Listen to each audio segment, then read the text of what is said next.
Somewhere far, far from Earth, past nebulae shaped like swans and suns that hummed lullabies, there drifted a planet named Solora 9.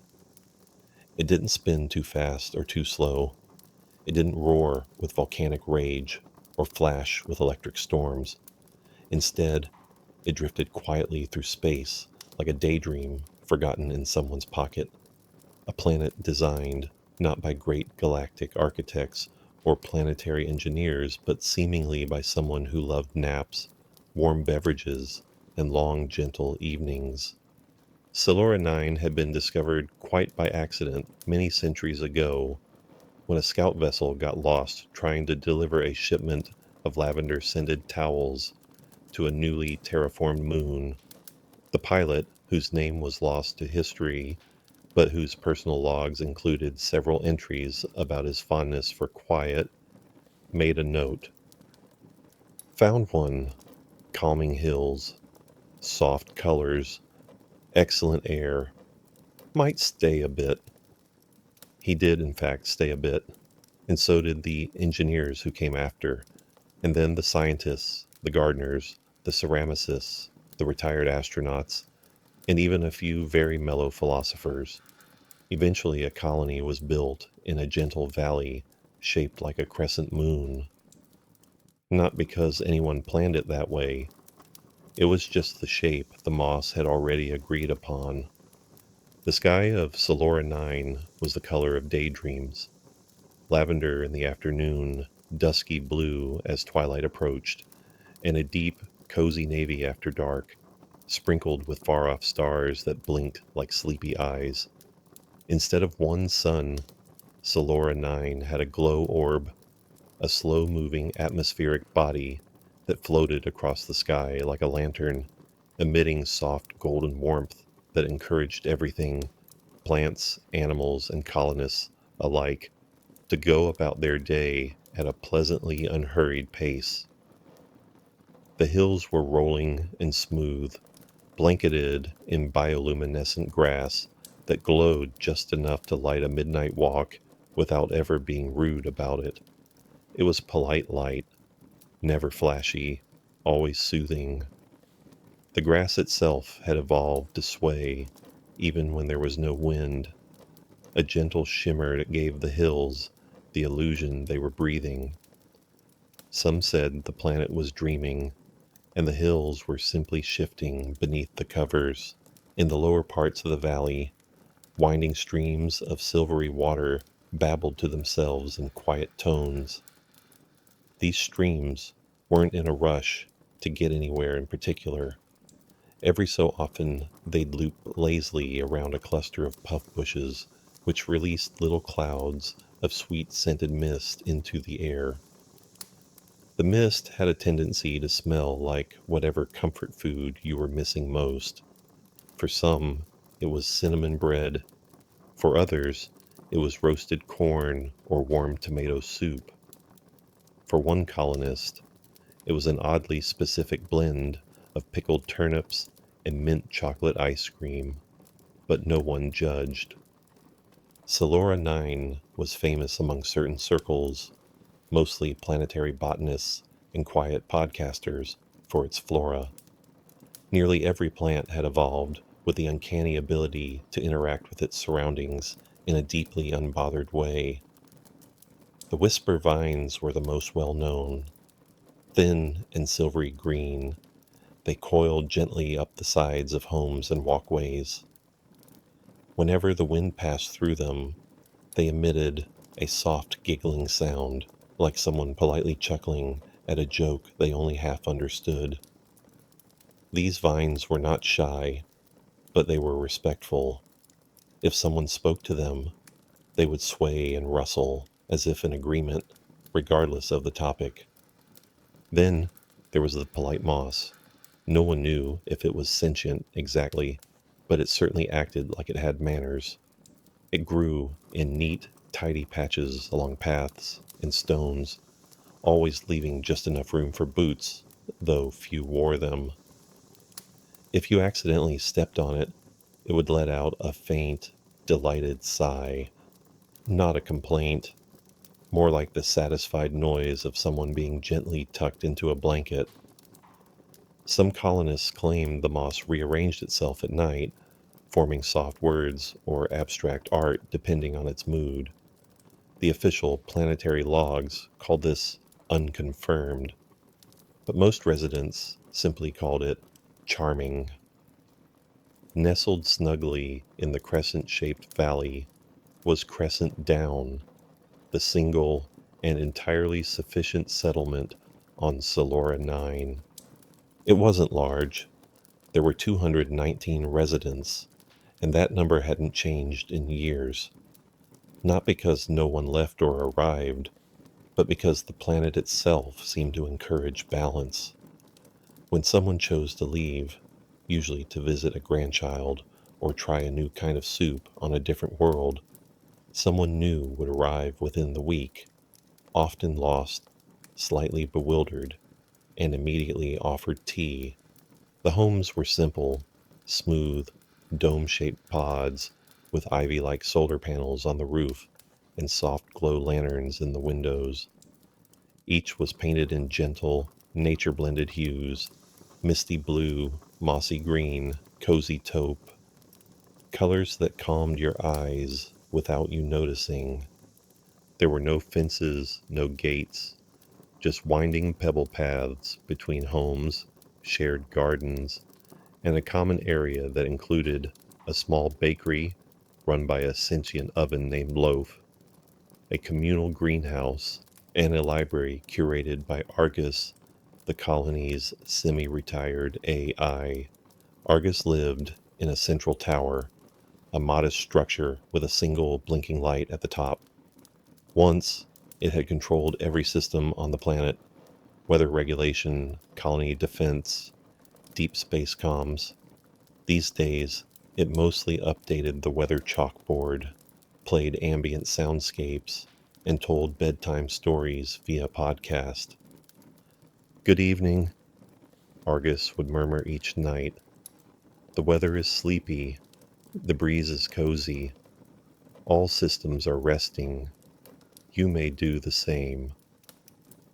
The chalkboard would then update automatically to reflect Argus's mood. On one particular evening, it read, "Weather 3/5, snuggle, slight puff breeze, comfortable, no asteroids scheduled."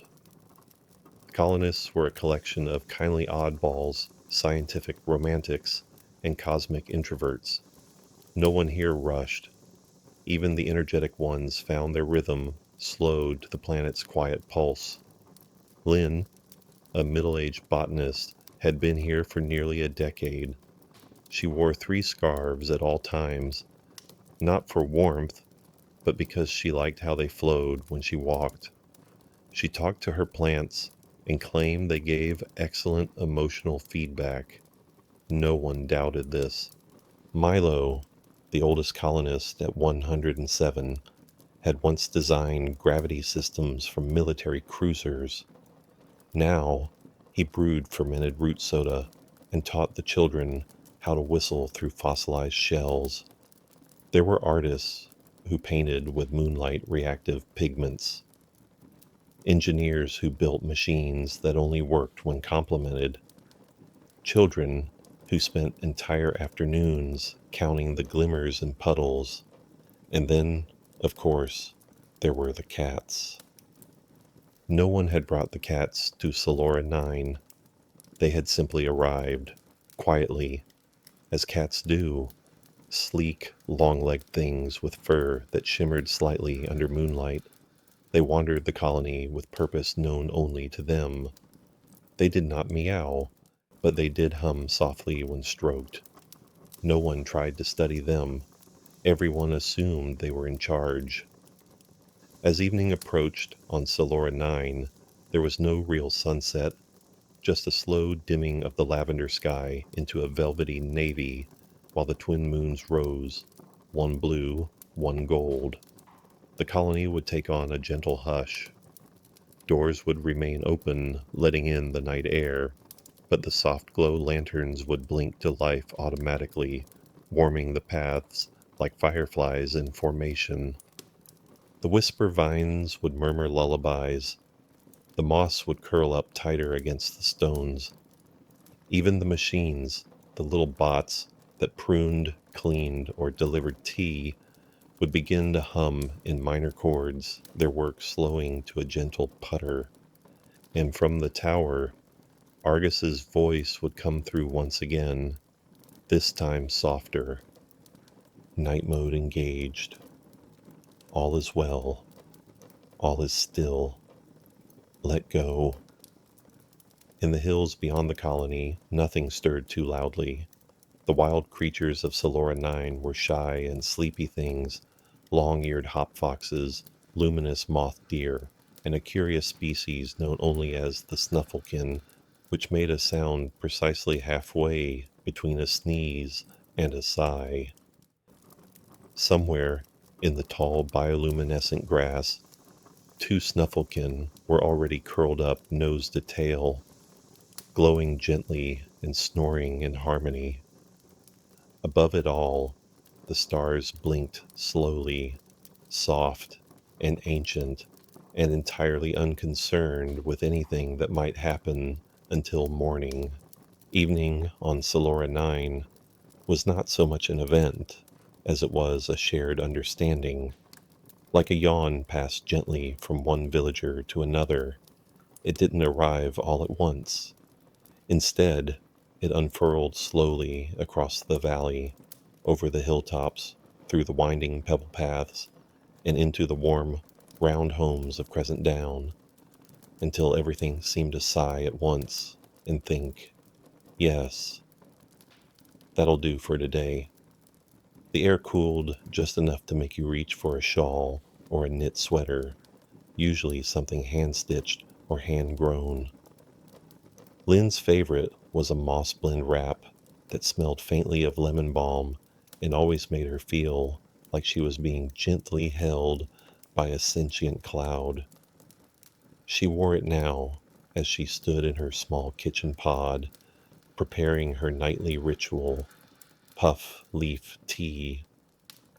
Puffleaf plants grew abundantly on Solora 9 and had several endearing qualities. They grew in cheerful spirals, released a soft chime when picked, and made the drinker feel, according to local legend, as though a cat had curled up in your soul and purred away your worries. Lynn plucked a few fresh leaves from the pot by the window. The leaves sparkled faintly in the evening light, releasing a tiny sigh of satisfaction as she dropped them into her teacup. The water, automatically heated by her kitchen's ever-polite kettle, named Kettle for simplicity's sake, shimmered golden as it swirled with the infusion. Outside her window, the whisper vines had already begun their soft murmur. The breeze carried their hushes through the colony, mixing with the faint rustle of sleep berries falling from the garden bushes and the occasional dreamy ping of a wind chime tuned to the planet's natural frequency. A deep, round tone that some said sounded like a planet humming to itself. Lynn sat in her chair, an old thing that squeaked lovingly whenever she leaned back, and let the warmth of the tea settle into her. From here, she could just see the glow of Milo's windows across the path. They flickered slightly, as they always did when he was fixing something that didn't strictly need fixing. Sure enough, moments later, a faint buzz, a spark, and then a poetic sigh echoed from his pod. Toast. Glorious toast. A crisp poem with warm butter. Morning in my mouth. The poetic toaster was at it again. Milo, in his well-worn corduroy jumpsuit and one slipper, he was still searching for the other. It had wandered off during a nap, was hunched over his favorite appliance. The toaster had gained sentience during a solar flare 2 years prior and had since dedicated its life to the art of haiku. "I told you," Milo said, tightening a knob affectionately. "You're a toaster first, poet second. You can't just burn every slice for dramatic effect." Pain births golden flame. Crumbs fall like ash on plate's edge. Poetry hurts me. The toaster made a clicking sound of deep feeling. Milo sighed, pulled out the lightly charred toast, and smeared it with honey. "I'm starting to think you're in this for the drama." In truth, Milo loved his strange, expressive machines. After a lifetime building serious, purposeful spacecraft, there was something deeply satisfying about repairing sentimental kitchenware and overly cautious robotic vacuums. Speaking of vacuums, Zipple, the cleaning bot, floated past the window at that moment, humming softly to itself and tipping its little felt hat at Lynn's pod. "Evening, Zibble," Lynn called out. Zibble responded with a soft "whip" and paused to buff a nearby stepping stone that already sparkled like a starlit pancake. Its hat, crooked and handmade by a local child, wobbled slightly as it did so. The bot, proud of its nightly rounds, liked to perform them with flair. It didn't need to clean every night. In fact, most of Solora 9 was self-maintaining. But Zibble insisted. It had, according to its own log, developed a strong fondness for order and charm. It paused by the central communal plaza, gave a little spin.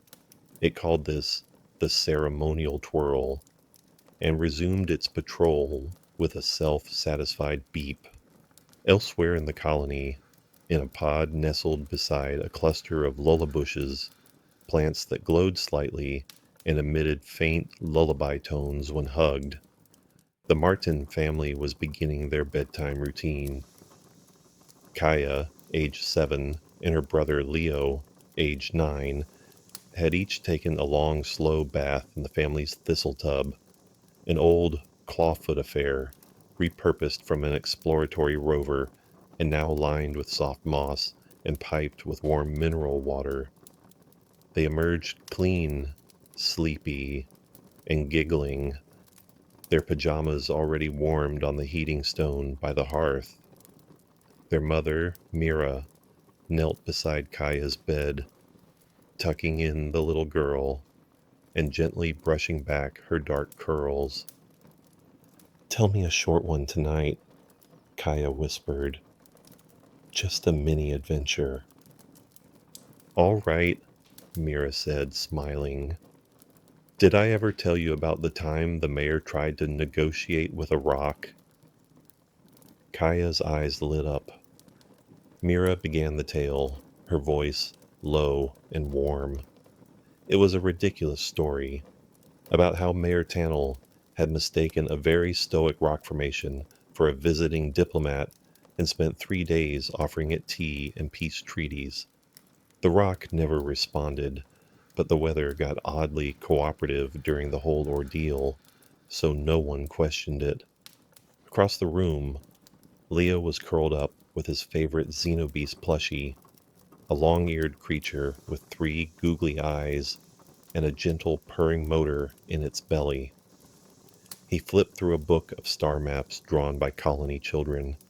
Most of the stars had names like Snore Star, the Toast Point, and that one that looks like a turnip.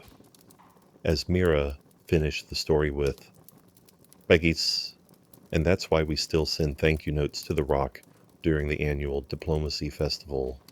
Kaya giggled, hugged her pillow, and whispered, "Good night, diplomatic rock." Outside, a stray colony cat padded silently across the path, its silvery fur glinting in the moonlight. It paused by the family's window, stared in at the children for a long, thoughtful moment, then moved on. Its hum, a soothing, buzzing note lingered in the air long after it was gone. As the evening deepened, most of the colony gravitated to quiet rituals. Some strolled the perimeter path, walking slowly under the stars, occasionally stopping to identify constellations or listen to the wind telling secrets through the whisper vines.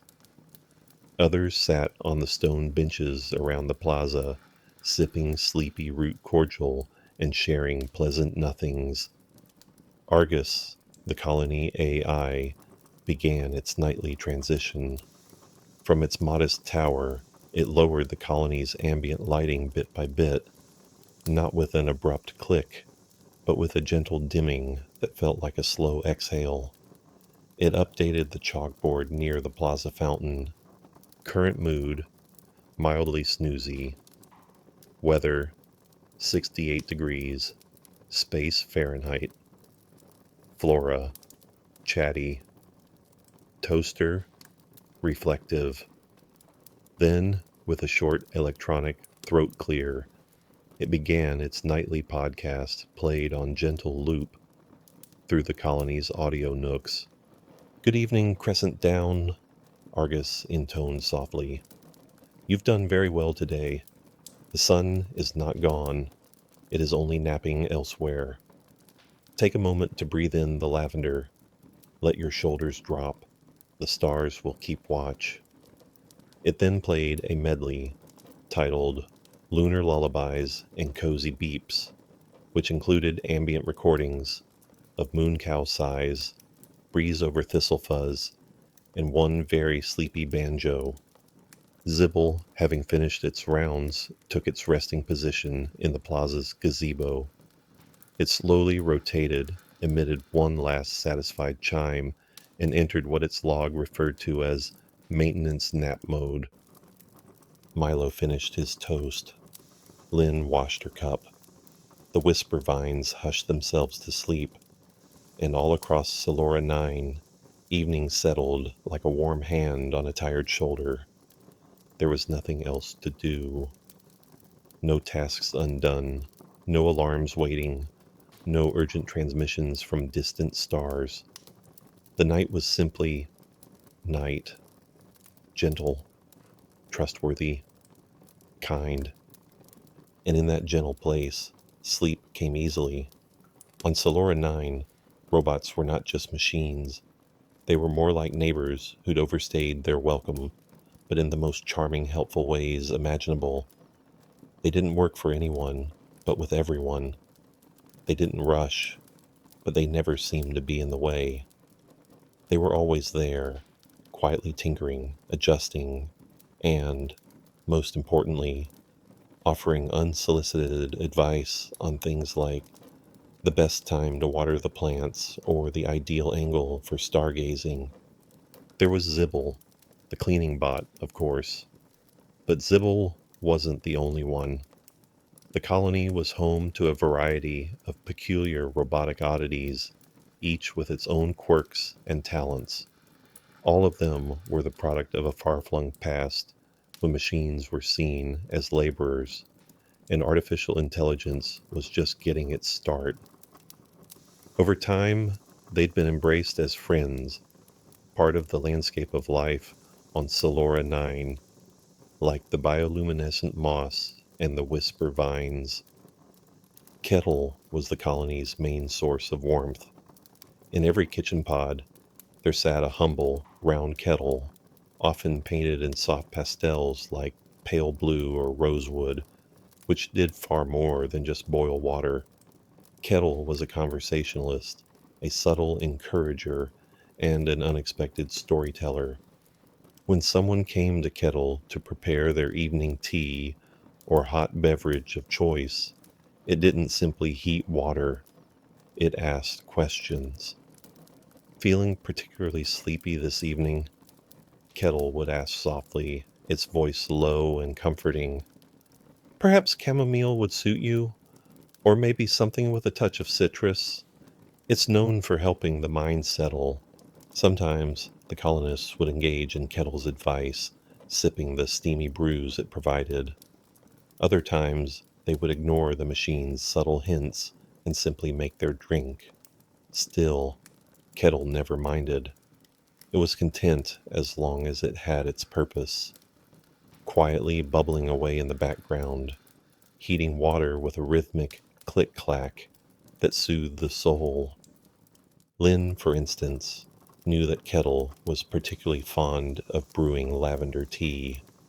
So, on nights when the skies above the colony shimmered with an extra touch of cosmic wonder, Lynn would pour her tea and share a few gentle words with the kettle. "Anything new today?" she'd ask as she waited for the water to heat. "Ah, yes," Kettle would respond, its hum deepening. "Did you know that the moon cows have begun their evening concert earlier? They're such talented creatures, aren't they? Gentle creatures. They sing mostly with their hearts." The moon cows, distant cousins of the humble cows from Earth, were not really cows at all. They were large, hovering creatures with soft fur and soothing songs that echoed across the valley at night. Their music had been a fixture of Solora 9 for generations, and Kettle, of course, had all the details. "I'll have to listen tonight," Lynn would smile. Zibble, as mentioned, was a bot of the highest social caliber. It wasn't particularly fast or effective. Its round body seemed to float just a bit too slowly for optimal cleaning, but its charm made it beloved by all. Zibble didn't simply sweep dirt, it picked up thoughts too. If someone had a particularly bad day, Zibble would leave small little mementos in their paths. A single daisy picked from the garden, a smooth stone, or an intricately folded leaf. Zibble, it turned out, had an excellent sense of humor and an even better sense of empathy. During the evening hours, Zibble would float across the colony, checking each pod for signs of disarray. But it wasn't simply cleaning, it was reading the atmosphere. Were the children laughing? Were the lights dimmed just right? Was there a moment of joy to capture? Zibble made sure to add a little touch of whimsy, whether it was a perfectly arranged pile of clean laundry or an extra spritz of moonflower-scented air freshener. One of Zibble's favorite things to do was hover by the bakery, which, if you recall, was run by the sentient oven named Loaf, and offer assistance in the most formal way possible. Zibble would always hover outside, extend a delicate metal arm and say, "Would you like your floor swept again, dear Loaf?"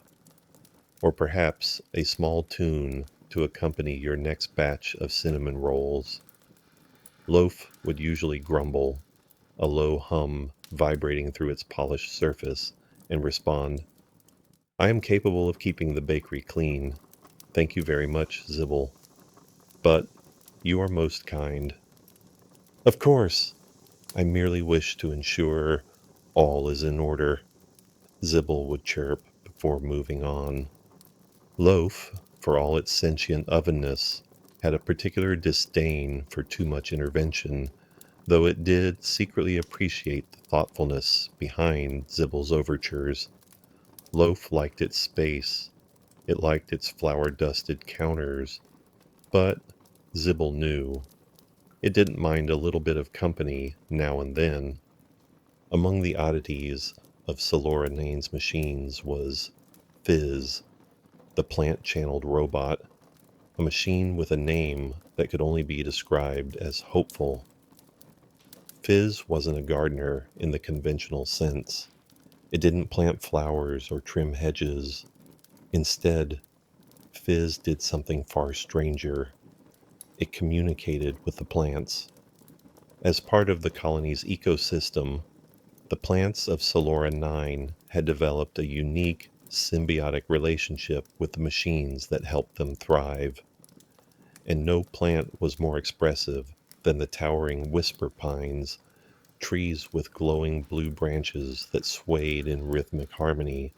as though they were communicating in a slow, elegant dance. Fizz was like a translator, decoding the whispers of the plants for the colonists. It would stand by the great whisper pines, tilting its head slightly and humming in tune with their movements. The result was always surprising. One evening, as the sun began to dip below the horizon and the stars began to take their place in the sky, Fizz approached the largest of the whisper pines and tilted its antennae, listening carefully to the tree's song. "What news, old friend?" The pines responded in a soft ripple, and Fizz nodded its mechanical head. "Ah, I see," it murmured, as if understanding the ancient tree's request. "A visitor? How curious." It turned and approached Lynn's pod, its metallic legs clicking softly on the stone paths. Fizz's mission tonight was simple: to ask Lynn to bring her watering can to the whisper pines. For some unknown reason, the pines had requested extra hydration. No one ever questioned the tree's desires. They simply complied, trusting that the plants knew what they needed. When Lynn brought her watering can and gently fed the whisper pines, Fizz let out a soft chime in approval. As the plants absorbed the water, their branches glowed a bit brighter, a sign that they were satisfied. Later that night, as Lynn sat by her window, watching the pines sway and glow in the cool night air, she could hear faint laughter from the distant hills. It was a musical sound, somewhere between a sigh and a giggle, and she knew it was the whisper vines sending their nightly goodbyes. One of the most peculiar machines on Solora 9 were the pod strolling bots, or PSBS, as they were affectionately known. The PSBs were small, mobile robots that scuttled through the colony on three soft wheels, equipped with a delicate set of arms and an assortment of tools. Their purpose? To reposition items in people's homes, just enough to keep them on their toes. No one had ever programmed the PSBS to do this. They simply started moving furniture and adjusting small objects in the colony's homes one evening, like curious little rearrangers. A chair would be shifted just a centimeter, or a rug would be rotated to a slightly different angle. And no one ever noticed until the next morning when, upon entering their pod, they'd experience a slight sensation of something being different. "Is it the chair?" they'd ask. "Or was that vase always there?" Nobody was ever sure, but the PSBs didn't care. They'd hum as they went about their work, proud of their accomplishments. One PSB was particularly fond of rearranging small kitchen items, stacking the spice jars into spirals, or turning the mugs into neat pyramids. It was never a big change, but it was always just enough to make the colonists smile, puzzled but amused. The robots of Solora 9 had a different perspective on life. They didn't rush. They didn't strive for progress. They were content with their quiet tasks: making tea, moving chairs, chatting with plants, creating a gentle rhythm of life that echoed throughout the colony. And at night, as the stars twinkled above and the whisper vines hummed their sleepy lullabies, the robots would settle down too, not with power down sequences or shutdowns. No, they simply slowed, settling into a stillness, a peaceful pause, as if they too were waiting for the quiet of the night to wrap them in a blanket. Night on Solora 9 didn't fall. It gently settled, like a warm shawl draped around the shoulders of a sleepy friend. It whispered across the hills and paths, asking only that everything slow down, and everyone did. There were no strict bedtimes on Solora 9, just a collective understanding that the evening was a shared, sacred pause. Even the younger colonists, who by nature should have had energy to spare, fell into the rhythm. As the twin moons rose, one golden, one blue, their gentle light spilled across the curved rooftops of Crescent Down like spilled cream and ink, blending with the colony's soft glow lanterns to create a hush that was felt as much as seen. In Pod 34C, a cheerful family of three was finishing their evening meal, a thick stew made from root berries, frost peas, and spice kelp, served with warm slices of skyloaf, which crackled slightly when broken, releasing a faint scent of toasted vanilla and ozone. Their dinner conversations weren't about politics or deadlines. They were about things like, what do you think the whisper vines dream about? If you had to name every star in the sky, what would you call that very bright one? Do you think the moon cows get embarrassed when they sing out of tune? The father, Danil, always said grace to the steam of the stew, not out of ritual, but because it smelled so good. Thank you, stew, for existing, he said sincerely. You've done a fine job tonight. His daughter, Elia, giggled and tapped her spoon twice on the side of the bowl, as was the family's traditional way of saying, good job, dinner. They were not alone in their small customs. Solora 9 was a patchwork quilt of personal traditions, stitched together by gentle repetition and affection. Each pod, each family, each individual had their own rituals, tiny, quiet celebrations of the passing day. As the meal ended and the dishes were cleaned by a dish bot named Rinsley, who considered every dinner a gala event and insisted on narrating its own process, Ilya brought out a basket filled with smooth, polished stones. Each one had been painted with a different face or symbol, some smiling, some pouting, one that was clearly just a potato with eyes. Time for imaginary guess? She asked, hopeful. Danil nodded, stretching his arms behind his head and yawning the kind of yawn that made his ears go red. Of course, I think tonight we're entertaining Sir Blubble of the Frothy Moon.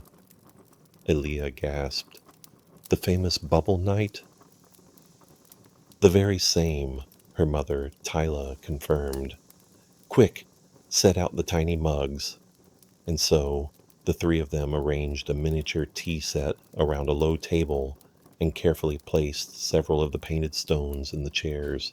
They sipped imaginary tea and whispered court gossip about fictional kingdoms made of clouds, until Sir Blubble, voiced by Danelle with a very serious accent, declared bedtime by falling asleep into his saucer. It was a silly ritual, but on Solora 9, silliness was sacred. Elsewhere in the colony, Lynn took her evening walk through the night garden, a semi-wild stretch of land on the colony's edge where the bioluminescent plants were encouraged to grow freely. The path wound in a wide spiral, gently curling inward toward a central resting stone known as the Listening Bench, which was made of moon rock and reportedly hummed ever so faintly when you sat on it just right. The garden glowed in calming hues, mint green moss, soft blue petals, and vines that sparkled faintly like stars trapped in motion. The air smelled of rain that hadn't fallen yet, and the dreams that hadn't been dreamed.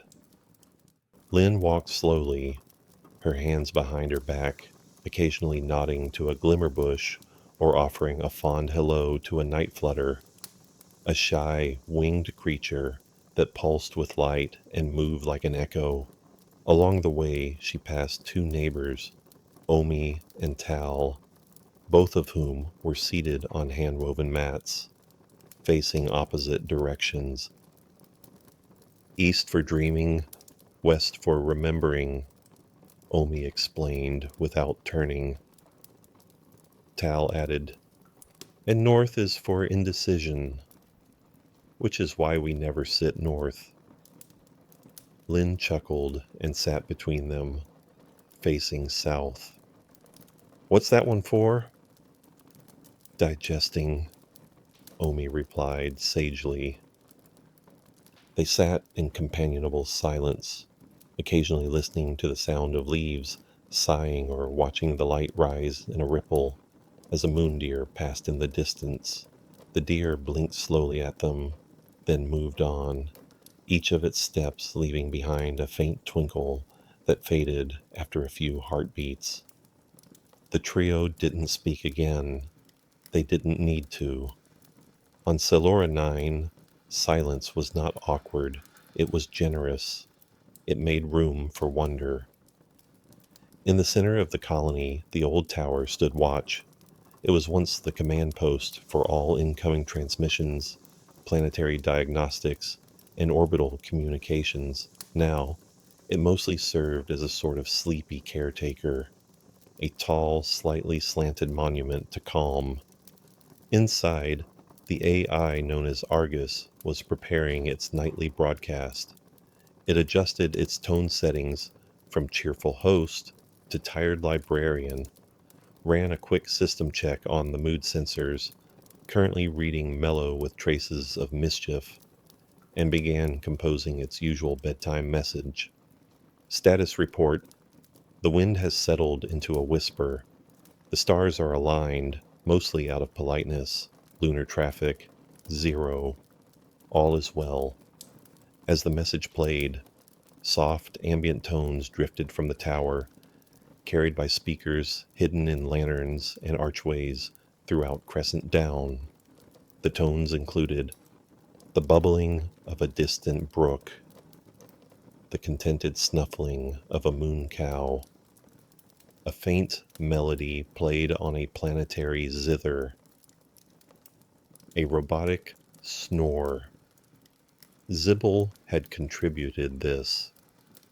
Each family, couple, or solo dreamer in the colony heard the broadcast in slightly different ways. Argus had, over the decades, fine-tuned its algorithm to gently match the mood of its listener. For the children, it was playful and whimsical. For the elderly, it was nostalgic and smooth. For Lynn, it always began with a whispered, "And now, you may let go."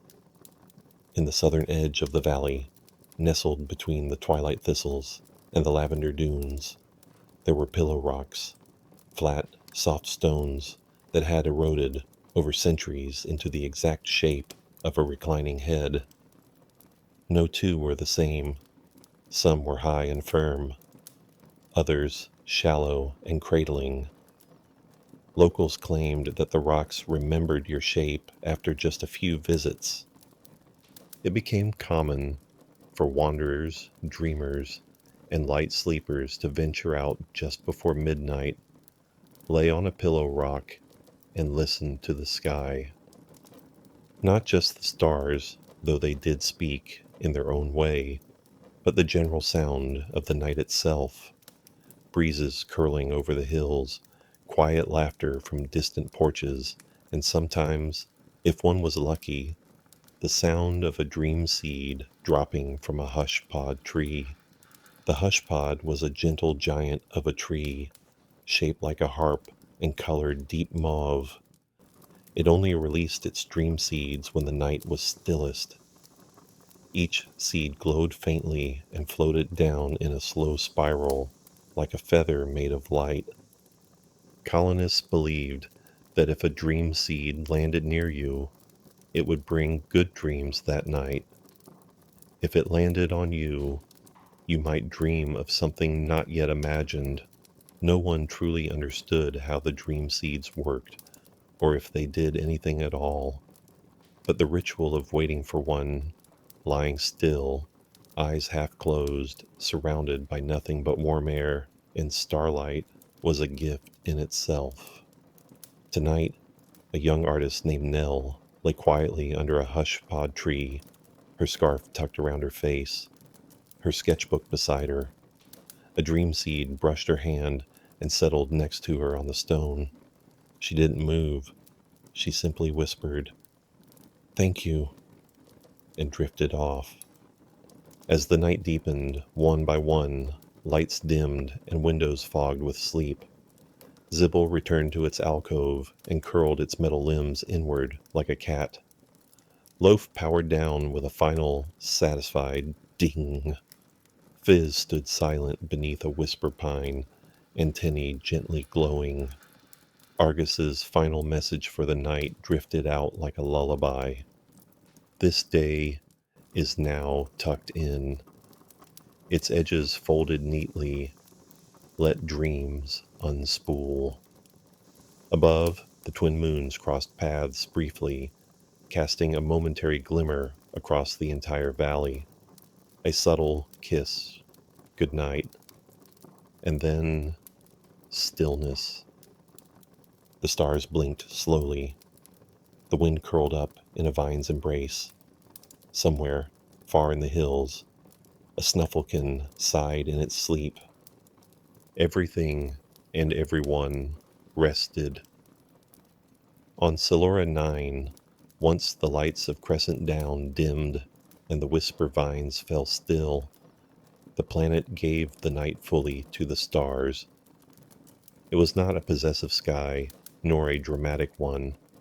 The stars above Silora 9 were not grand performers. They didn't blaze or twinkle with too much pride. They simply watched, softly, patiently, like friends who knew when to speak and when to listen. And on this particular night, as the twin moons crossed and glided apart again, like dancers bowing in perfect silence, it was the kind of night when even the shadows seemed to rest. Inside her pod, Lynn stirred only slightly under her jellycloth blanket. Her puff-leaf tea mug sat empty on the bedside shelf, beside a little bowl of polished moonbeams and a wooden sculpture of a sleeping turtle she'd carved last winter during a particularly long drizzle. The gentle hum of her moss pillow, yes, even the pillows hummed here, resonated faintly with her breath. Outside, a trail of glowing insects moved slowly along the garden path, like tiny lanterns on parade, passing by her window without urgency. High above her pod, the stars blinked once, then again, as if to say, "Yes, we are still here." In the old observatory, just a short walk from the central tower, sat Bren, tall, silver-haired, and soft-spoken.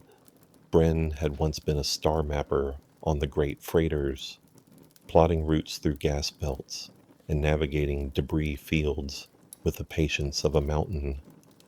Now, she stayed mostly in the observatory, not because she was needed, but because the dome had the clearest view of the night sky, and she liked to wave to the stars before sleeping. She kept a hand-bound logbook, not for science anymore, but for comfort. She gave names to the stars as they arrived overhead each night, names that changed depending on how she felt.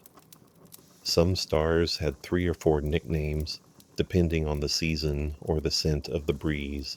She peered through her favorite telescope, the one decorated with stickers from old expeditions and a carefully tied braid of ribbon around the scope, courtesy of a young colonist named Kaya. Tonight, as always, she found Old Curious, a star that flickered like someone blinking thoughtfully, and the tea spill, a small scattering of pale blue points that always looked like an overturned cup. She spoke softly into the recorder beside her.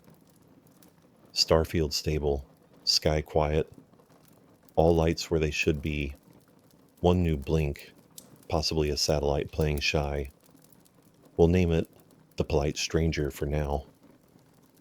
She closed her logbook, took one last sip of her cool tea, and whispered a goodnight into the dome. Sleep well, lights. I'll see you blinking in the morning.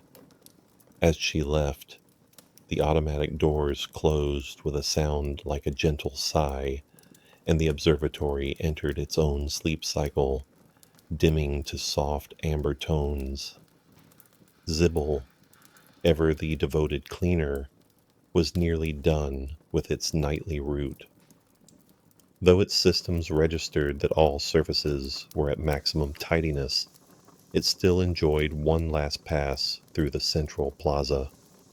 Not because there was dirt, heaven forbid, but because it liked the sense of closure. It hovered slowly along the fountain's edge, pausing now and then to nudge a pebble into perfect alignment or straighten a bench cushion left askew by an earlier guest. Tonight, Zibble had added a new subroutine to its programming: reflect and celebrate the day. It played it now, softly. Today, 83 greetings exchanged, 12 compliments delivered, one unfortunate near collision with a night flutter, apologies logged, 0 complaints, one poem heard from the toaster, one hug from a child, accidental but pleasant. Zibble let out a little musical chime of satisfaction, empowered down beneath the gazebo's archway, tucking its hat neatly over its lens, and, in its low-power dream mode, it imagined mopping a ballroom made of stars. Dreaming on Solora 9 was not just a side effect of sleep, it was an art. Some colonists claimed that the planet itself helped shape their dreams, that the gentle terrain, the breeze-curled hills, and the strange glowing trees all found their way into the mind at night, like scenic postcards slipped into your imagination. Tonight, Milo dreamed of Toast that recited bedtime stories to him. The toaster, wearing a crown and sitting on a throne made of butter knives, declared, "Crumbs are stars, and jam the cosmos. Sleep, old maker, your breakfast is dreaming of you." Lynn dreamed she was floating gently above the night garden, her feet brushing the tops of the whisper vines, which laughed in their sleep and whispered compliments in ancient botanical dialects. Young Elia dreamed of Sir Blubble, the imaginary guest, hosting a tea party on a cloud that occasionally rained glitter when someone told a joke. There were purring birds serving biscuits and a moon deer in a monocle reading sonnets aloud. The dreams were soft and strange and entirely welcome. Solora 9 accepted them all. It stored them gently in the soil and sky, adding to the collective hush of memory that blanketed the valley each night. Some colonists claimed they sometimes shared dreams, that the same scenes, the same gentle laughter, echoed between sleepers like lantern light passed from pod to pod. No one questioned it. Why would they? In the tower, Argus remained quietly alert. Its systems barely hummed, operating on low-energy, high-peace mode, but its awareness was still precise. Status: 219 colonists asleep. Mood: dreamful. Weather: contented breeze. Flora: slightly talkative. Toaster: powered down. Poetry paused. Argus occasionally scrolled through its ambient playlist, letting a soft sequence of space whale calls play through the external speakers. The whales themselves were long gone from this arm of the galaxy, but their songs remained in the archives, and they sounded like lullabies stitched into time. Then, in a barely audible murmur, Argus whispered the last message of the day. To the stars above, thank you for watching. To the night below, thank you for holding us. Until morning, float gently. Then even Argus dimmed its own awareness just slightly, resting in rhythm with the heartbeat of the valley.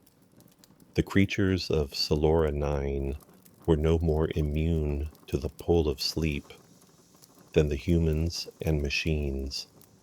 The snufflekin, nestled in pairs among the curl grass, gave off contented snores that sounded suspiciously like someone gently blowing across the top of a bottle.